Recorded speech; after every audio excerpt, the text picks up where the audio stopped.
नमस्कार दोस्तों, स्वागत है आपका स्टडी विथ प्रशांत में। इस एपिसोड में हम जानेंगे झारखंड और नेशनल के कुछ करंट अफेयर्स के बारे में। यह एक पहला एपिसोड है। मुमकिन है कि आप लोगों को अच्छा लगेगा।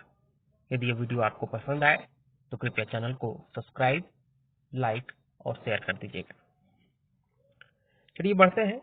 ये एपिसोड आपके लिए जेपीएससी के उन परीक्षार्थियों के लिए जो आगामी 7th, 8th, 9th और 10th जेपीएससी की परीक्षा की तैयारी कर रहे हैं, उनके लिए लाभदायक होगा। इस एपिसोड में झारखंड और नेशनल करंट अफेयर दोनों एक साथ दिए गए हैं। तो चलते हैं और पढ़ते हैं झारखंड और नेशनल करंट अफेयर्स एक साथ पहले एपिसोड में। पहला प्रश्न है कि झारखंड में 3 नए कौन कौन से मेडिकल कॉलेज खोले गए हैं। झारखंड में आपको जानकर खुशी होगी कि 3 नए मेडिकल कॉलेज खुल गए हैं। एक पलामू, दूसरा हजारीबाग और तीसरा दुमका। 3 नए मेडिकल कॉलेज के खुलने से झारखंड में मेडिकल कॉलेजों की संख्या में वृद्धि हुई है और अब अधिक से अधिक मेडिकल छात्रों की पढ़ाई यहां हो सकेगी।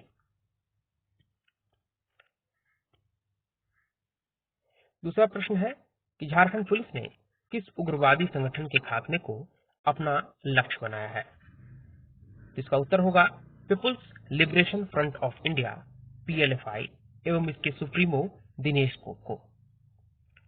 People's Liberation Front of India एक उग्रवादी संगठन है जिससे पुलिस परेशान है। इसकी घटनाओं से ये आम जनता को और अन्य लोगों को भी ये परेशान करता है और चरमपंथ के आधार पर उग्रवादी घटनाओं को अंजाम देता है।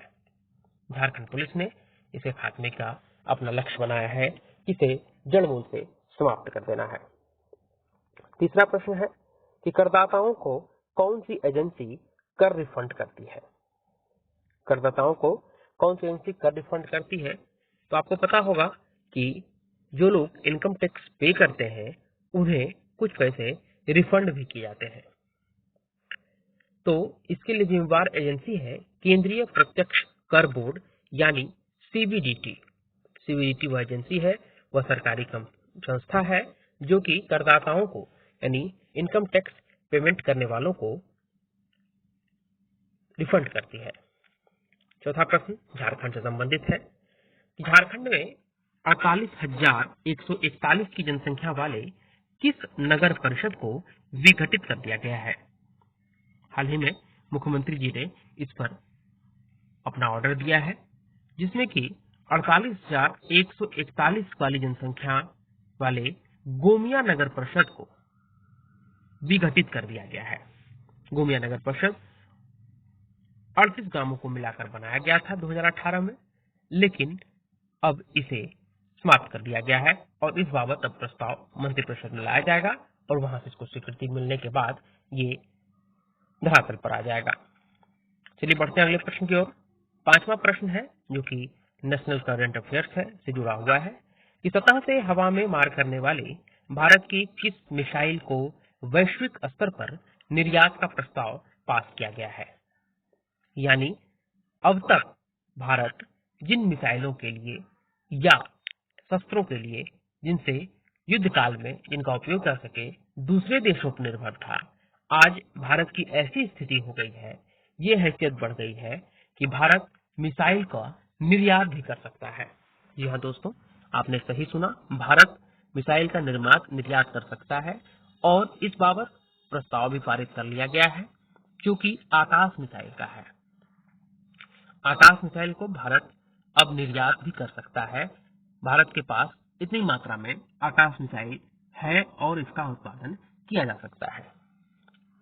अब आकाश मिसाइल की बात आई तो हम जानते हैं कि आकाश मिसाइल किसके द्वारा विकसित किया गया है। आकाश मिसाइल में 96% तकनीक स्वदेशी है और 4% तकनीक विदेशी है और इसे भारत के डीआरडीओ, इसे डिफेंस रिसर्च डेवलपमेंट ऑर्गेनाइजेशन कहा जाता है, डीआरडीओ ने इसे विकसित किया है। आप जानते हैं कि डीआरडीओ मिसाइलों को विकसित करने के मामले में आगे है और इधर कई इसने इनोवेटिव प्रयोग किए भी हैं। डीआरडीओ की स्थापना सन 1948 में हुई थी। बढ़ते हैं अगले प्रश्न की ओर। सतह से हवा में मार करने वाले कितने किलोमीटर तक आकाश मिसाइल सक्षम है? आकाश मिसाइल जिसकी बात हो रही थी, जिसे झारखंड भारत सरकार ने निर्यात का प्रस्ताव इसके लिए पारित कर दिया है, वह 25 किलोमीटर सतह से हवा तक में मार करने में सक्षम है। आकाश को वायुसेना में कब शामिल किया गया था? तो सन 2014 को आकाश को वायुसेना में शामिल किया गया था। बढ़ते अगले प्रश्न की ओर। सेना में यानी थल सेना में आकाश मिसाइल को कब शामिल किया गया था? तो थल सेना में आकाश मिसाइल को 2015 में शामिल किया गया था। अब फिर बात झारखंड की। झारखंड से संबंधित प्रश्न है कि झारखंड में एक ऐसे शिक्षक हैं जिन्होंने बेकार हो चुके हजारों पानी की बोतलों को काट करके उसे टपक विधि से पौधों को पानी देने का तरीका निकाला है, जिससे जरूरत के हिसाब से पानी मिलता रहे। तो ये शिक्षक कहाँ के हैं, किस गांव के हैं? ये शिक्षक चाईबासा के मंसारी प्रखंड के राजाबासा गांव के हैं। आप भी पानी पीने की बोतलें खरीदते होंगे और पानी पीने के बाद उसे फेंक देते होंगे, उसका कोई भी उपयोग नहीं लाया जा सकता है।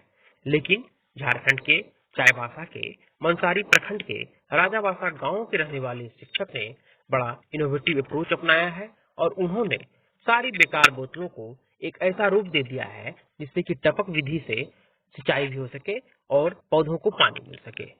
इससे उन बेकार बोतलों का अच्छा सदुपयोग हो गया है। अगला प्रश्न भी झारखंड से ही जुड़ा हुआ है। वह है कि दीदी बाड़ी योजना में कितने परिवारों को जोड़ने की योजना है? दीदी बाड़ी योजना में कितने परिवारों को जोड़ने की योजना है? तो दीदी बाड़ी परियोजना में लगभग 5 लाख परिवारों को जोड़ने की योजना झारखंड सरकार की है। अब दीदी बाड़ी परियोजना का नाम आया तो आखिर ये है क्या? तो दीदी बाड़ी योजना जो है वो कुपोषण मुक्ति के साथ साथ रोजगार सृजन वाली योजना है। कुपोषण तो इसमें मिटाया ही जाएगा और रोजगार के अवसर भी पैदा किए जाएंगे, जिसमें झारखंड के पूरे राज्य के पूरे सूबे के 5 लाख परिवारों को जोड़ने का लक्ष्य रखा गया है। फिर चलते हैं अगले प्रश्न की ओर। अगला प्रश्न है, ये झारखंड के कुछ खिलाड़ी हैं जिन्हें हाल ही में नियुक्ति मिली है झारखंड सरकार के किसी न किसी विभाग में, यानी उन्हें सरकारी नौकरी प्रदान की गई है खेल कोटे से। ये ऐसे खिलाड़ी हैं जिन्होंने अपने अपने क्षेत्र में झारखंड का नाम रोशन किया है और रिवार्ड के स्वरूप झारखंड सरकार ने उन्हें खेल कोटे से नियुक्ति दी है। इसकी एक सूची है, इसमें 12 खिलाड़ी हैं।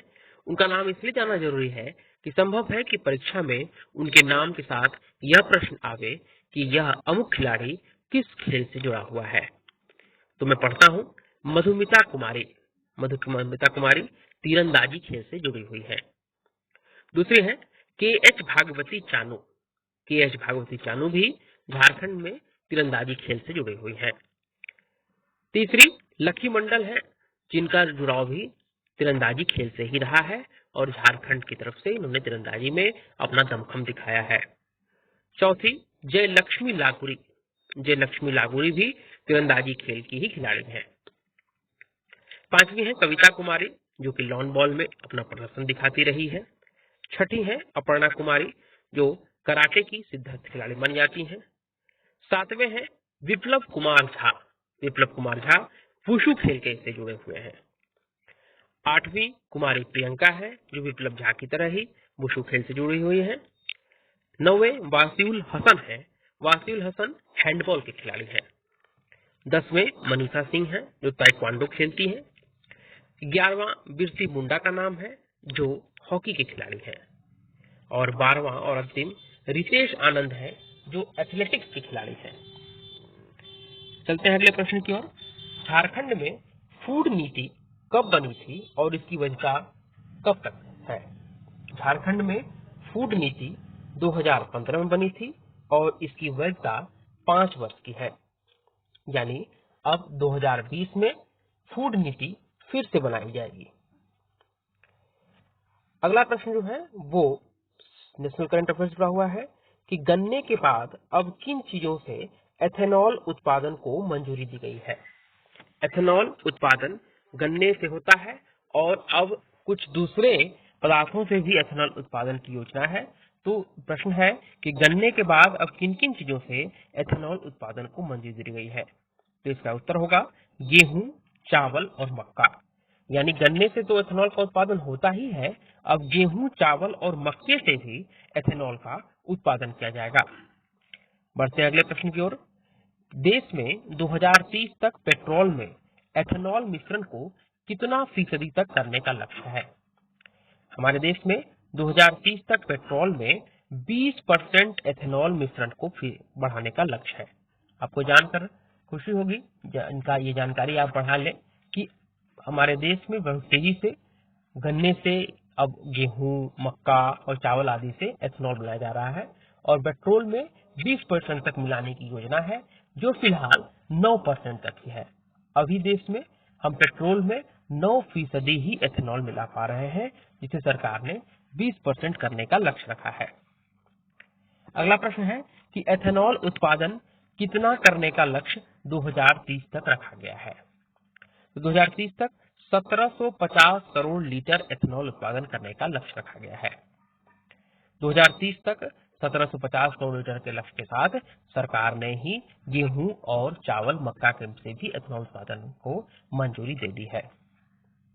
अगला प्रश्न है कि 2030 तक कितने एथेनॉल की जरूरत पड़ेगी। तो 2030 तक 1400 करोड़ लीटर एथेनॉल की जरूरत पड़ेगी, जिसमें 1000 करोड़ लीटर पेट्रोल में मिलाने की जरूरत पड़ेगी। एक ऐसा वीडियो हम लाएंगे जिसमें आपको बताएंगे कि एथेनॉल कैसे बनाया जाता है और पेट्रोल में एथेनॉल मिलाने से क्या होता है और एथेनॉल क्यों पेट्रोल में मिलाया जाता है। एक इसका अलग से मैं वीडियो बनाऊंगा और आप लोगों को ये जानकारी दूंगा। अगला प्रश्न है कि 700 करोड़ लीटर एथेनॉल किससे बनेगा। तो 60 लाख टन चीनी से 700 करोड़ लीटर एथेनॉल बनाया जा सकता है और नहीं तो फिर 1.75 करोड़ यानी 1 करोड़ 75 लाख टन खाद्यान्न से चीनी एथेनॉल बनेगा।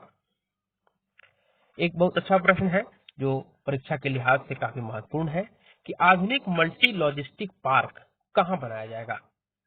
तो यह नोएडा में बनाया जाएगा, आधुनिक मल्टी लॉजिस्टिक पार्क। उसके बाद चलते हैं अगले प्रश्न की ओर, जिसमें है कि 2139.44 करोड़ और 1701.1 करोड़ की लागत से 2 अत्याधुनिक इंडस्ट्रियल एरिया कहां विकसित किए जाएंगे। तो ये इंडस्ट्रियल एरिया कर्नाटक एवं आंध्र प्रदेश में विकसित किए जाएंगे। अगला प्रश्न है किस पोर्ट को 300 करोड़ की लागत से अत्याधुनिक बनाया जाएगा। तो पारादीप पोर्ट को 300 करोड़ की लागत से अत्याधुनिक बनाया जाएगा।